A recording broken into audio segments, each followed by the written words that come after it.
Everybody, welcome to Monster Territory, brought to you by the Foul Territory Network. Chris, thank you for coming back on.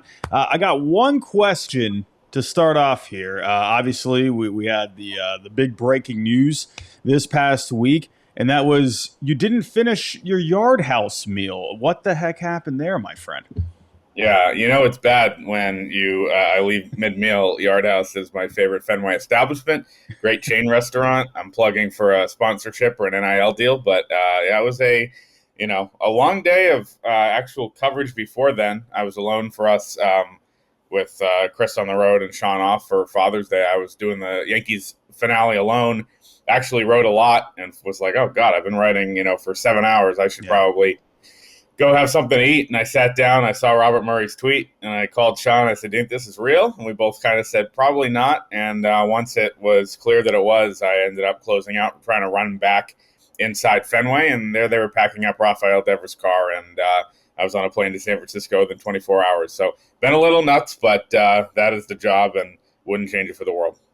Well, leading up to that, because we had gotten reports that there were conversations here over the prior month or so, right, going back a little ways. Had you heard any kind of rumblings or anything leading up to that at all? No, and I don't think anybody did. Yeah. I think the Red Sox kept this one pretty close to the vest. The last thing they wanted to do was have this be even more of a distraction than I think it already had become within the walls of the clubhouse. I mean, people always kind of get on you and say like, oh, like you're taking a victory lap or you're, this, and this. And on this, what I'll say is like, we've been reporting all along that the situation was not good. I mean, I had a tweet and it was probably a little bit more vague than you should put out as a journalist because it was just a feeling thing about the clubhouse being off and feeling off for the last few weeks, the last couple months with the Devers cloud, looming over them. And people said, that's not true. Teammates don't care. This is not a big deal. Look at how he's hitting. I think it's a good lesson that there is a lot of stuff that goes into, a baseball season past an OPS that, of course, was a really good one. So, you kind of get to decouple the fact that Devers was mashing and, smiling when he hit walk-offs versus the fact that, that I think was his time where he was happy to be there when he was on the field, when he was in the batter's box. The rest of it, he seemed done. And I was, I'm here and was at the press conference yesterday, and I kind of forgot what it seemed like or what it was like for Rafael Devers to smile and be happy and joke and kid around. And I was saying that to Pete Abraham, who's the other Boston reporter out on this trip, like, God, like we haven't seen him this happy in months. And, again, there's moments on the field that everybody sees on Nesson, whatever, but when him in the clubhouse, an 8-minute media availability after the game, that's more than he's said to anybody over the last few months. And it was a situation that looking back was a really bad one. And I think, a lot of people whistled past the graveyard. No, it's okay. He's hitting. He's doing great, which was true. But you don't trade a guy unless it gets bad. They did, and it was.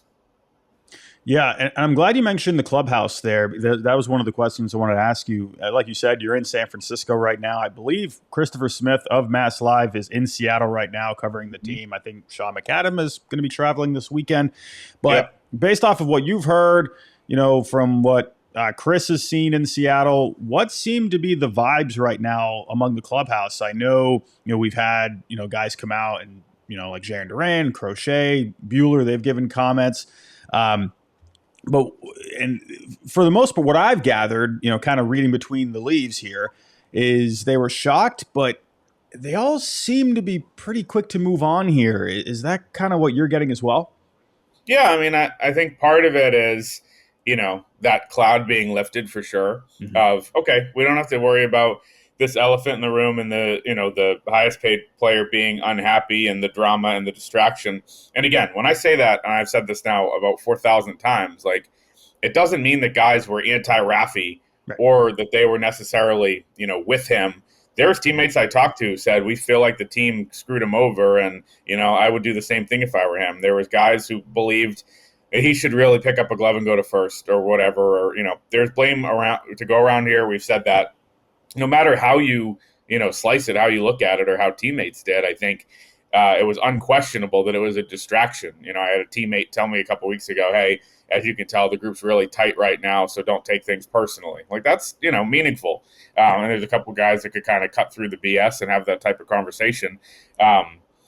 And so I think the reaction, especially in Seattle, was one of, I think some of the quotes looked a little worse than they were supposed to be, like Durant saying 1 in 26, stuff like that. I think that while they're happy that that distraction is gone, I think they have no choice but to power through. What are they going to sit out on Monday night in Seattle and not play? They have to say, no, we're believing the guys in this room and we're happy to move forward.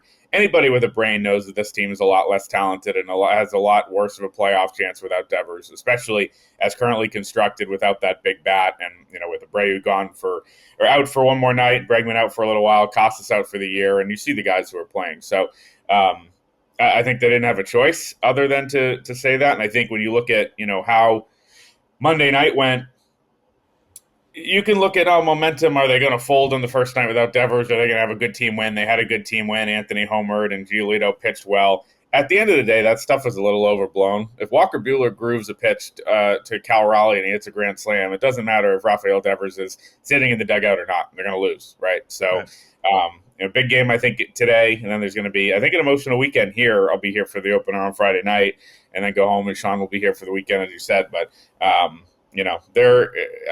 don't think that there's people who are up in arms and completely not understanding why Craig Breslow did this. And so, therefore, I think the reaction was what it was. Yeah, and speaking of Craig Breslow and the front office, I just asked, what seems to be the mood among the clubhouse. What seems, based off of what you've heard or, other people saying things, what seems to be the mood within the front office right now? Does that seem any different to you on your end? No, I mean, it's tough. Like, I'm right now around the Giants and the Guardians. Right. So it's tough to kind of gauge. It was funny yesterday. I was like, Uber into the game. And I was like, I wonder who the Giants are playing because, what does it matter to me?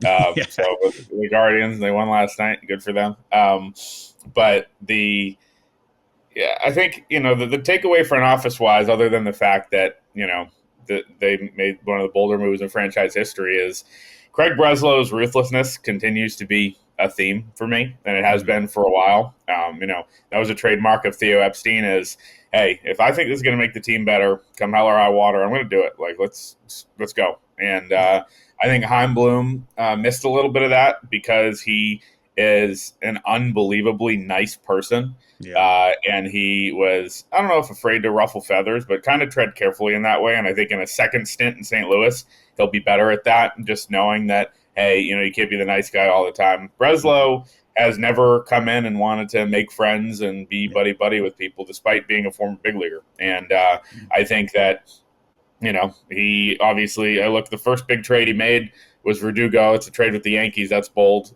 Forgotten now and all the other things that have happened. But, you look at all the decisions. There's a lot of bold ones, from Sale to obviously Crochet to Bregman to this being the biggest. And, that story is not told yet because we don't know what they're going to do with the money that they saved in the Devers deal.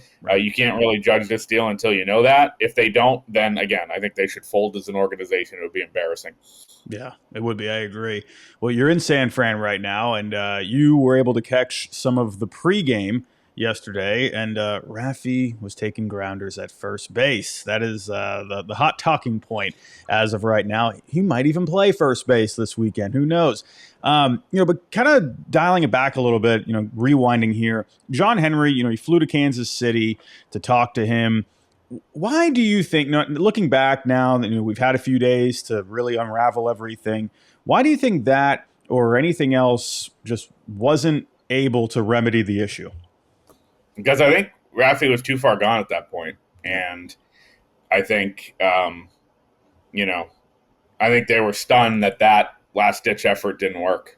Because it didn't. If it did, he would have started taking grounders, or he would have been, more amenable to some of these things. I think, as everybody said, and as I wrote in a long column last night, the seeds of this were planted when Alex Cora was claiming that Alex Bregman could be a Gold Glove second baseman, and they called Devers and said, "Don't worry, you're our third baseman, and we're going to keep telling people that," only to call him into the office and say, "Actually, you're going to be the DH." And when you do that, when you try to pull one over, And the Red Sox say, well, we weren't going to, introduce a hypothetical to him to piss him off. We had to wait. No, I think you got to be as upfront as possible. And they weren't. And I also think they underestimated and misunderstood Mhm. a guy that's been in their organization for a long time. They did not realize how mad he was going to be, which is weird because, like, we did. Everybody on the outside was like, he's not going to be happy about this. And the Red Sox, and this is a direct quote from, people around them. When this was first happening, someone said, well, what's he going to do? Retire, or is he going to be our DH? And I was like, well, I mean, he's probably not going to retire because he wouldn't get the money, but I think this is a pretty big issue. And they basically said, well, what's he going to do? And we found out, right? And I think, it's that F around five out or F around find out scale that you see that meme, the guy with the line graph. Like, I think both sides did in this case. The Red Sox, tried to saw how far they could push, kind of not treating their best player right, and they got this as a result. And Rafi pushed to see how, kind of looking out for himself he could be. And what are you going to do? I dare you. What are you going to do? Trade me? And they did. Yeah. And so, I think Rafi's thrilled to be here now that it's all happened, and he can pal around with Barry Bonds and still collect his paycheck and, be at a beautiful ballpark every day. But it was messy, and it was messy for sure. Kratz, real question for you. So I'm in Arena Club, and I opened up a slab pack. I pulled a Wyatt Langford auto rookie card. I got an immediate offer from Arena Club. I turned it down. It was in the mid 300s range. I've gotten a few offers since. Thoughts on Wyatt? Should I hold on? I saw it. I didn't see it when you ripped the pack, but it looks so sick with everything around it and how it's spinning in your showroom. That John looked nice. But no, you shouldn't sell it. Maybe wait till he makes an all-star or two, and all of a sudden that 300 goes up, and you're going to get another instant offer right away on Arena Club. That's right. Buy, sell, trade. Slab packs are there for you too, to rip a pack. And for me, I'm just leaving it in the showroom for now. I'm deciding what I'm going to do with it. But if I did want to sell it, then I can get myself another slab pack or buy a card that I want to buy. Get 20% off your first slab pack or card purchase by going to arenaclub.com/Val. Use code FOUL. It's funny you bring up the last ditch effort thing from John Henry. I feel like he's done this in the past multiple times, right? Did it with John Lester. I think he flew out to his ranch, wasn't able to convince him to come back. Do you think he'll ever learn his lesson from any of this? I mean, I don't blame John Henry on this one. Yeah. I blame him all the time for different things. And I think, this was, for the first time in a few years, it was the most active, aggressive, look at me, I'm the guy move he's made since 2019 when it comes to the Red Sox. I mean, for a guy that doesn't talk and hides in the shadows and all the stuff we always talk about, he made it clear to the world, I'm going to Kansas City. I'm going to be standing in the dugout. It's not Sam's job right now. It's not Craig. It's me. And he didn't have to do that. I think it spoke to how bad the situation had gotten at that point. And so I think, I think he was looped in late. It's not John Henry's job to call out Rafael Devers and say, hey, we might sign Bregman. And it's not his job to outline the why he might go to first base in the first place. I think if the communication was better from the jump, from Breslow, from Cora, whoever else, it would not have gotten to a point where John had to even make that trip. And so therefore, I think, to me, he's low on the list of those to blame here. Devers is above him. Breslow is, Cora is, other front office members, you name it. But John, it's not his job at the beginning to tell Rafi that. Right. Yeah, and I agree. I think it was the right move for him to fly to Kansas City. But more so, do you think because there seems to be a communication issue within this organization. There seems to be just a lot of, people not on the same page, hearing different things. Do you think the Red Sox, at some point will finally be able to get this cleared up? I think, like I said the other day, it's we can talk about individual situations with different actors, with different scenarios, whether it be the way things happen with Mookie, whether it be, things getting bad with Verdugo as they did and him being benched and then traded, whether it be, some of these other things we've seen. Devers now, this feud, which it was, being maybe the big headline grabber of all. If you look back, you're looking at a few years of just a dysfunctional organization and dysfunction that leaks out, drama that dominates the headlines. And, I cover this team. You pay attention to this team in the way you do. Everybody who's listening to this is probably a Red Sox fan. And so we have the blinders on where, like, this is all we pay attention to. So is it just we think this is more drama than anywhere else because it's all we know? I'm starting to think not. I think it's actually a pretty dramatic and drama-filled and dysfunctional place, group, organization compared to everywhere else in the league, And that, the fish rots from the head on that one, whether that's a, Kennedy problem or a Henry problem or, one of the things I do think that comes into it is, when you're switching out GMs or president of baseball operations, chief baseball officers, as much as they are, and you have them, learning Alex Cora and Alex Cora learning a third guy in Breslow, and, Henry some days is really involved and some days he's not, and all, like, they don't have the consistency of, like, hey, look, Cashman has been there for a long time and he's worked now with Boone for, 8-9 years, whatever it is. It's, there's Dombrowski and he wants to do it this way. And then Cora's here, but now Cora's gone and Bloom's here and Ron Renicky and then Cora's back and then Breslow. And it's just like, that's the dysfunction. And I think also from a leadership perspective, when you have these stars leaving, there's turnover in the clubhouse that adds to it too, where, it was Betts and then Bogarts and then, Justin Turner was a leader. He leaves after a year. Bregman comes in, but he can't really lead because the Devers thing is looming. There's a lot of angles to it. But at the end of the day, fans deserve an organization that's much more functional than this one. And they haven't gotten that for quite some time. And I think that, does that play onto the field? I think so. And I think we've seen that play out. Yeah. It's funny looking back. I made a post the other day on Twitter going back like over the last how many years now since John Henry and his group purchased the Red Sox. There's always something every year. There's always some kind of a big story, even Theo Epstein in the gorilla suit, it's something every single year.